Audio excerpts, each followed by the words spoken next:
أشهد أن لا إله إلا الله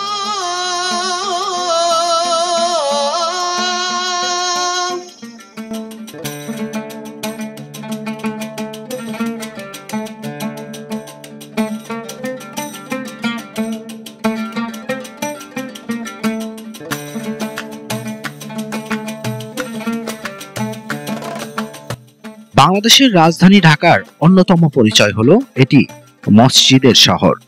মুসলিম অধ্যুষিত এই দেশে কেবল দিন দিন মুসলমানের সংখ্যাই বাড়ছে না, বাড়ছে মসজিদের সংখ্যাও। মুসলমানরা এই অঞ্চলে আগমনের পর থেকেই মসজিদ নির্মাণে মনোযোগ দেয়। একে একে শহর থেকে গ্রাম, অলিতে গলিতে মসজিদের সংখ্যা বেড়েছে। সে ধারাবাহিকতায় রাজধানী ঢাকা মসজিদের শহর অভিধা পেয়েছে।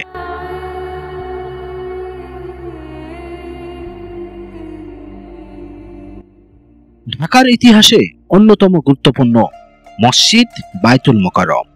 এটি বাংলাদেশের জাতীয় মসজিদ। বাইতুল মোকাররম নির্মাণ করা হয়েছে মক্কার কাবা ঘরের আদলে। এর চমৎকার স্থাপত্য শৈলী দারুণ দৃষ্টিনন্দন।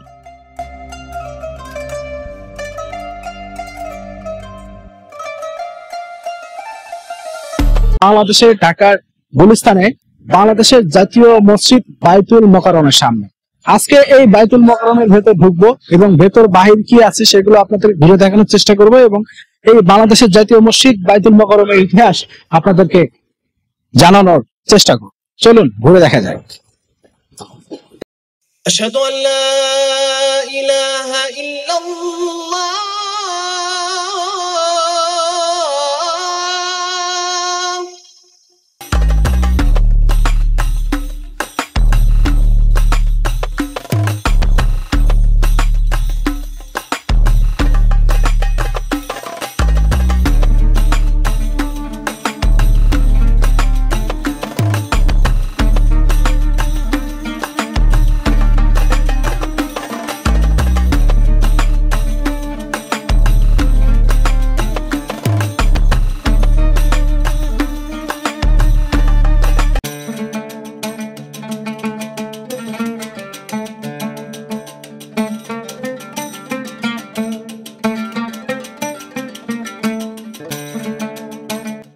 এই বাইতুল মোকাররম মসজিদ তৎকালীন পাকিস্তানের বিশিষ্ট শিল্পপতি লতিফ বাওয়ানি ও তার ভাতিজা ইয়াহিয়া বাওয়ানি বাইতুল মোকাররম মসজিদ সোসাইটি গঠন করে এই মসজিদ নির্মাণ প্রকল্প হাতে নিয়েছিলেন। পাকিস্তানের সিন্ধু প্রদেশের স্থপতি এইচ থারানি মসজিদটির নকশা প্রণয়ন করেছিলেন। তিনি মসজিদের নকশায় দোকান, অফিস, গ্রন্থাগার, গাড়ি পার্কিং এর ব্যবস্থা অন্তর্ভুক্ত করেছিলেন।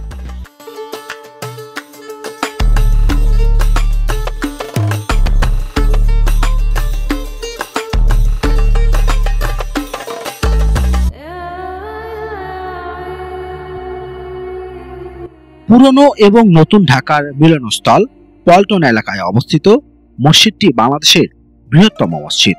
এর ইতিহাস এবং গুরুত্ব নিয়ে অনেক বইও প্রকাশিত হয়েছিল। ইতিহাসবিদ শরীফ উদ্দিন আহমেদ কর্তৃক সম্পাদিত ঢাকা কোষ থেকে জানা যায় 1960 সালের 27 জানুয়ারি আব্দুল লতিফ বাওয়ানি মসজিদ নির্মাণের ভিত্তিপ্রস্তর স্থাপন করেছিলেন। তার 2 বছর পর 1962 সাল নাগাদ মসজিদটি নির্মাণের মূল কাজ মোটামুটি শেষ হয়েছিল।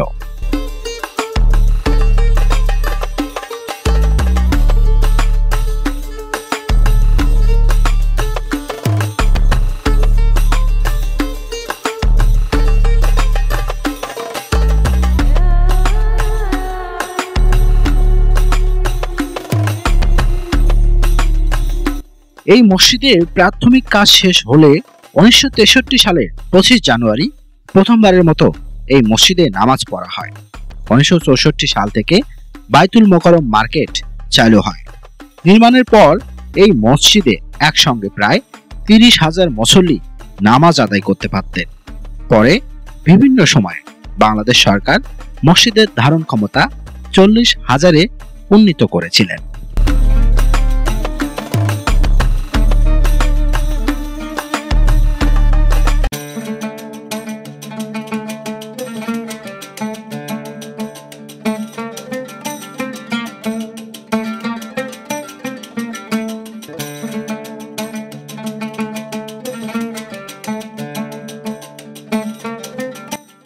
জাতীয় মসজিদ বায়তুল মকরমের ভিতরে সংরক্ষিত রয়েছে পবিত্র কাবাঘরের গিলাপের একটি অংশ, যা সৌদি আরবের বাদশাহ খালিদ ইবনে আব্দুল আজিজ আল সাউদ বাংলাদেশের সাবেক রাষ্ট্রপতি জিয়াউর রহমান সৌদি আরব সফরকালে এই উপহার দেন। এই গিলাপে সূরা হজের ২৬ নম্বর আয়াত লেখা রয়েছে।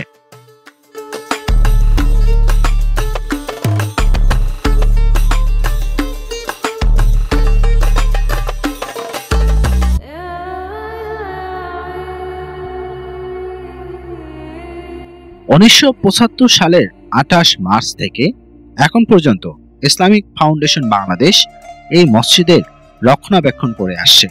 বর্তমানে মসজিদটি ৮ তলা, নিচতলায় মার্কেট কমপ্লেক্স, দোতলায় এবং ৬ তলা পর্যন্ত প্রতি তলায় নামাজ আদায় করা হয়।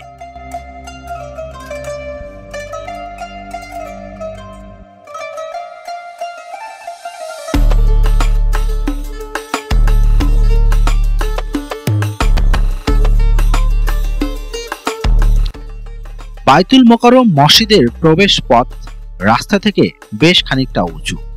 মসজিদের প্রবেশ করার পর রয়েছে কয়েকটি বারান্দা, সেগুলোতে ৩টি অস্ফুরাকৃতি খিলান পথ রয়েছে।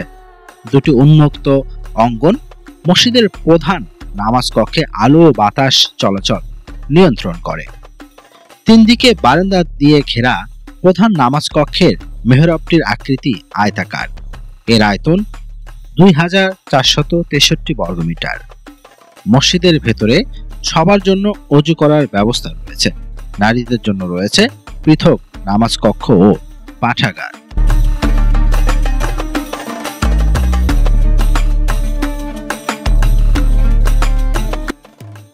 প্রায় ৮.৫ একর জমির উপর নির্মিত মসজিদটি দেশের মুসলমানদের কাছে এক অন্যরকম মর্যাদার স্থান হয়ে উঠেছে। প্রতি শুক্রবার দূর দূরান্ত থেকে অনেক মানুষ আসে এই মসজিদে জুম্মার নামাজ আদায় করতে। মসজিদের সৌন্দর্য ও স্থাপত্য শৈলী দেখতে আসে বিদেশি পর্যটকরাও।